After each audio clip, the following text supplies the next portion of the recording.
the logic is very simple, is to keep as many hurdles between the current market price and your short strike. So my short strike is 37,200. So first and foremost, this was the last display of strength by buyers, okay, or rejection, so to speak.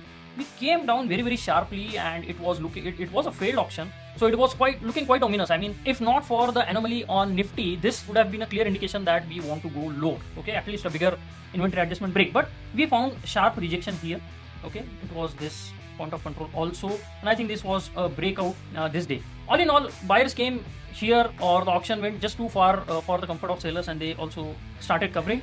Obviously, retail traders were selling in the hole, and their short covering is what is pushing the markets up. Then we developed this nice value area after forming the tail. This is very important. So we explored the opposite extreme, then we formed the value area, and then we rejected that value and formed value higher. That is very important. This double distribution trend day thing was negated, and today we tested below this low, we tested this HV, and we found no new business. Now, as we are moving higher through continuous range extension and one-time framing, we are seeing that higher prices are bringing in new business.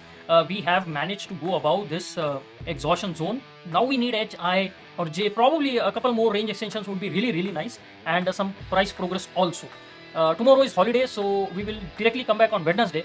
And after 2 p.m., what will happen is, as we approach closing, traders would like to adjust for that holiday gap, and the premiums will drop. So even if we manage to hold on to our ground today, I think there will be some drop in the premiums by the time we close today. And when we come back on Wednesday at the open, unless there is a sharp fall, we should see another drop in premiums. There is no point getting ahead of the markets. We established our trade looking at this development, and we should wait till market proves us wrong. So where will we be proven wrong? If we start to see acceptance below 37,700, which is the POC for this lower distribution. So beyond all this is where we want to put our short strike. So this tail, this point of control, this failed auction, beyond all that we are putting our short strike. So that is this 37,200. And then 500 point away from it is 36,700, which is the hedge strike. So this is short put and this is long put.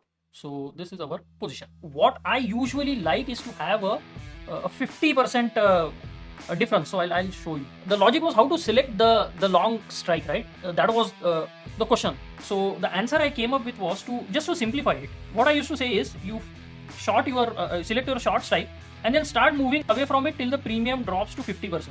So ideally, if you look at this, 36,800 is around 25, right? It's sitting around 25. So that would be an ideal candidate. But 36,700 is also like almost same, 22 rupees. And over a period of time, what has happened is that this usually happens when you keep 500 points difference between the strikes, especially on Mondays and Tuesdays. Please understand, this will not hold true on expiry day.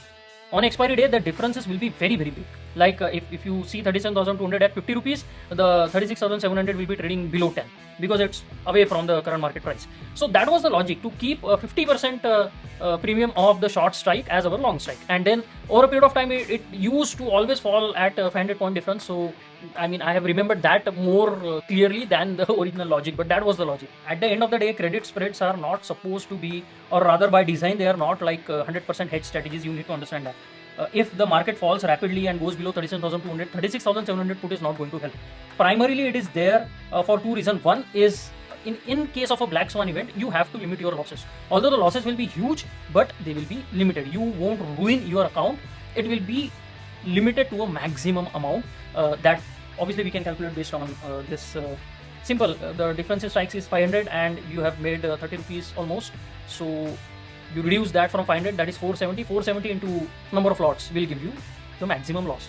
So it's a big loss. I can understand. 30 against 470, it's a big loss. But that is how the credit spread is structured. But if you calculate expectation, you have seen that it works out in our favor. When you keep it to 1/3, you go 1 or 2 strike even further. That amount of premium, additional premium you make as profits is very less compared to the additional risk you are taking in case of a black swan event, obviously. That also you need to keep in mind, like how much incremental risk you are taking for the additional profit you will be making if you take it as 1/3 instead of 1/2. So that also you have to take in to consideration.